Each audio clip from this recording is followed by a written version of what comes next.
My name is Mark Andrew Junkin, and this is the business culture of agriculture. And with me today is an old friend, Ed Tollenaar. And Ed is a cash cropper who 5 years ago, he was farming 2,000 acres in a very pricey area.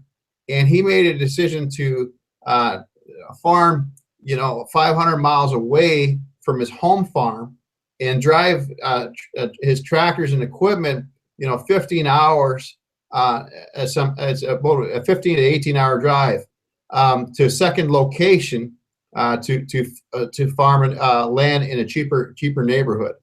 And I'll let Ed tell us the story. But first of all, Ed, tell us about your background and how you got into farming, because I think your attitude that you guys had when it came to farm succession and how you worked with your brother for quite a few years is quite a unique story in itself.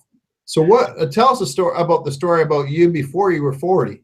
How did you get into farming? Yeah. All right. Thanks for the introduction, Cajun. I think farming starts off with debt. So if that's the case, I started when I was 12. Me and my brother, we borrowed some money from the bank and bought a little bit of equipment, some baling equipment, and we baled straw. My dad in the 80s probably couldn't afford to pay us with interest rates. So he gave us the straw off the fields, and that's what we worked for. We both graduated from the University of Guelph in '91. It was nice to get out the same year. We were nice to start together then. And then we rented a bit of land and did a bit of custom work, and we were still doing the straw. We were baling between 30 and 50,000 bales of straw, so that's pretty good money for a couple of kids. In '93, we each had a down payment for each of our first farms, and then in '97 and '99 as well. And then from 2001 to 2013, I made it a goal of mine. Actually, a neighbor said that I couldn't buy a farm every year, so I went ahead and did it for those 10 or 12 years. It's good to challenge somebody like that, I guess. So me and my brother, we were partners till 2003. And then at that point, we kind of decided we wanted to each be in charge of our own operation. But we each still had half a line of equipment. We split the equipment that we had. And then so we worked back and forth for each other, which actually worked out quite well for us until we decided we could each do it a little bit cheaper on our own. So that kind of ended around 2011 or so, 2012 maybe. I think 2013 I had a full line of equipment. That's the year I got my wonderful wife as well. So in 2013 I started buying land about 500 miles north of here, about 50 miles south of the 49th parallel. The 49th parallel is the Arctic Circle, right? just feels so, like it. So our American viewers can know, yeah? Yeah. That's the border on the west between Canada and the States. So I'm a little bit below that yet.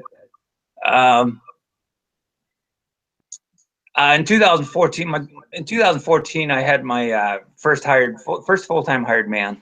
My goal has always been to have equity in land and to have a decent line of equipment and to be able to operate it by myself or with one hired man. I really don't want to have a whole army of men. I now own 1,400 acres here in Southern Ontario. I rent 300 acres and 300 acres to my parents and about 140 acres from other people. And I do very little custom work, and yeah. So do you want to explain what the prices of farmland in your backyard is and describe your corn yields, the average corn yields in your area? Yeah, we have a large livestock influence in this area. There's a lot of large dairy farms. Land here has been trading, I think, this winter for about $25,000. Pretty hard to make the payments on that. So that's $25,000 an acre. Canadian. Yeah. Canadian then, right? Yeah. You can do the math. We have decent yields here. We had 200 bushels corn this year, so we were pretty happy with that. I didn't have any soybeans this year. Kind of freed up my time for going up north. A lot of people had 55, 60, 65 bushels beans. So that's pretty typical.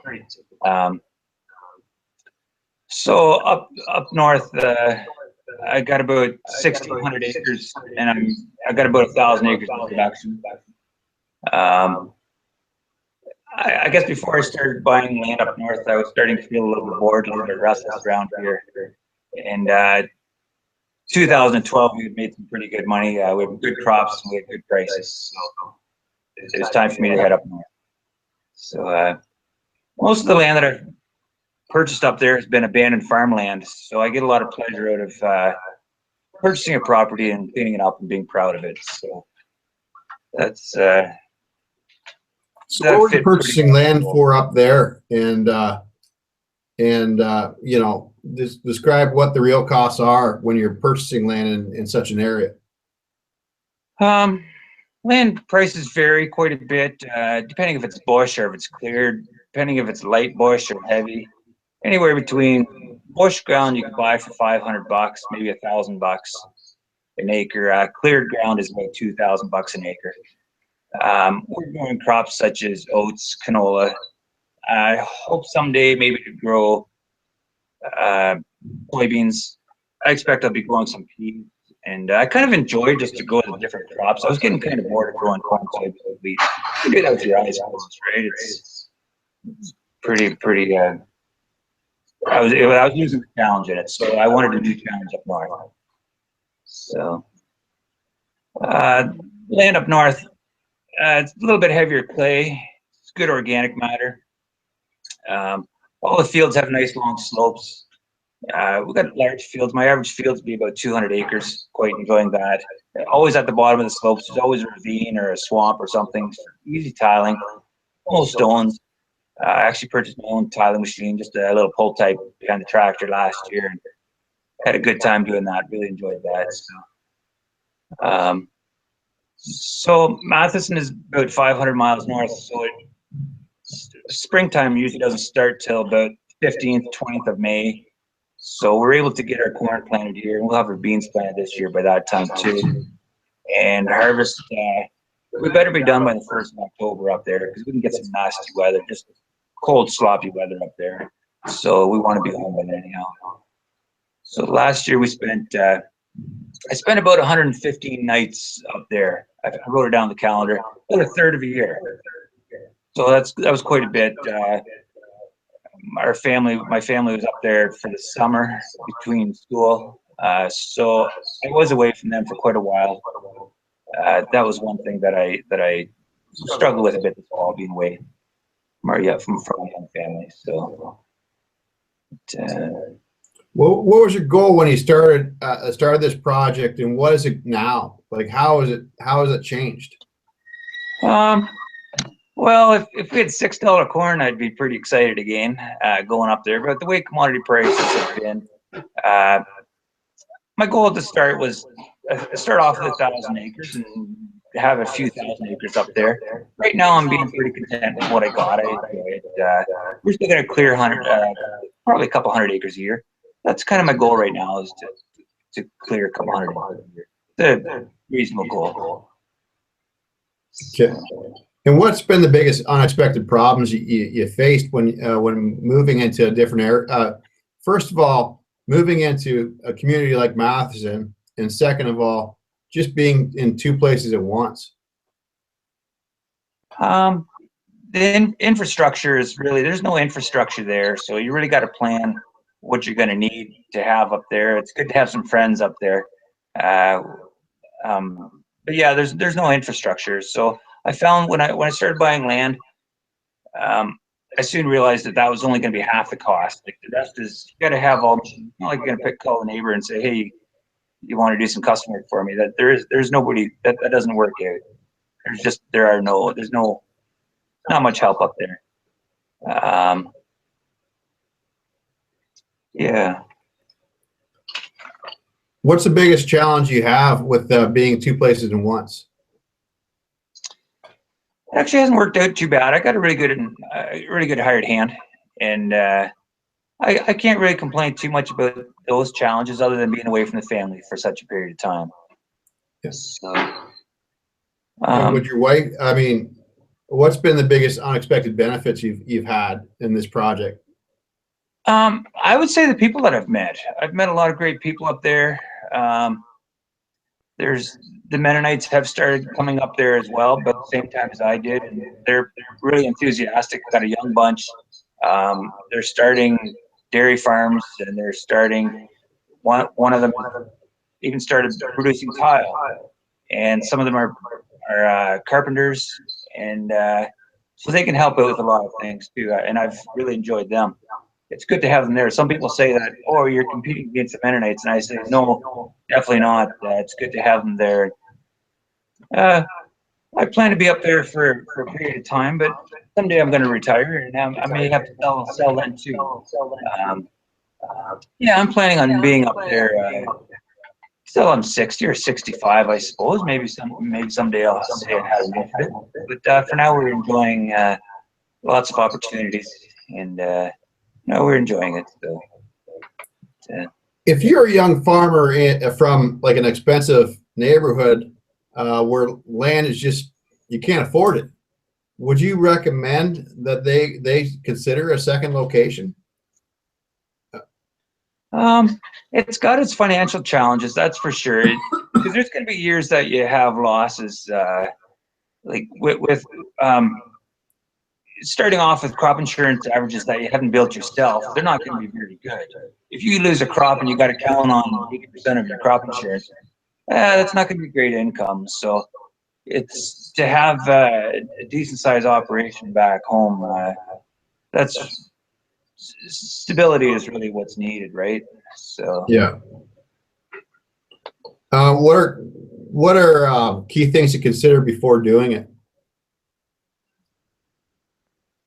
I suppose having a good wife that's willing to go along with it goes a long ways. Yeah, just having the ambition to do it, and yeah, maybe a little bit of craziness helps too, I guess. Yeah. How have your management skills improved as a result of this whole experience? What have you learned? I think learning to work with other people, I think, has been a big thing. You got to have friends up there. Yeah, you got to meet people, and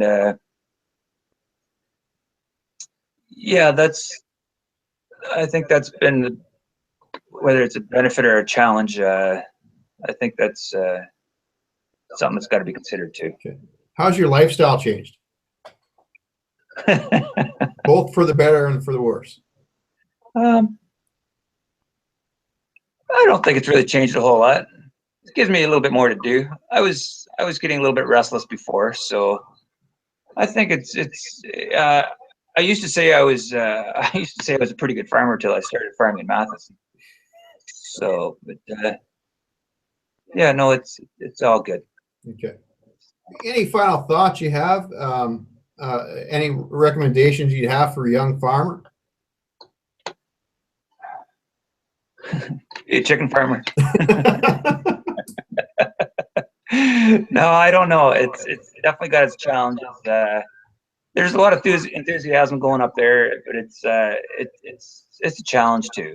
So, but you've done a lot of goal setting is a pretty important thing for you. What have you learned in the past year related to goal setting? What have I learned the last year about goal setting? I guess make them realistic. I guess. Yeah, I always set goals, and it's always one decision at a time, right? Like that's kind of. I look back sometimes and I say, how did I get to where I am? I feel like a successful farmer, and I actually realized just this fall that it's just one decision at a time. It's every year, but it's every year making a decision as well. So it's easy not to make a decision, but yeah, make just, and that's all it is. It's just making a decision one year at a time. So that's awesome. My name is Mark Andrew Junkin. Ed's been calling me Cajun. That's my nickname from university. But this has been the Business Culture of Agriculture. And we have the show on every Monday, Tuesday, Wednesday, and Thursday at 9 o'clock Eastern Standard Time. And really, I'd just like to thank Ed for being on the show. And he's the first farmer actually on this series. And we'd like to get a lot more. If you know of a farmer who has an interesting story, send me an email or give me a call at 800-474-2057, and we'd love to have them on the show. You take care. Any final thoughts, Ed? No, that's Okay. great. Been fun doing it. Thanks very much for being on the show. Yep, You take care and God bless. Yep. Thanks, Cajun.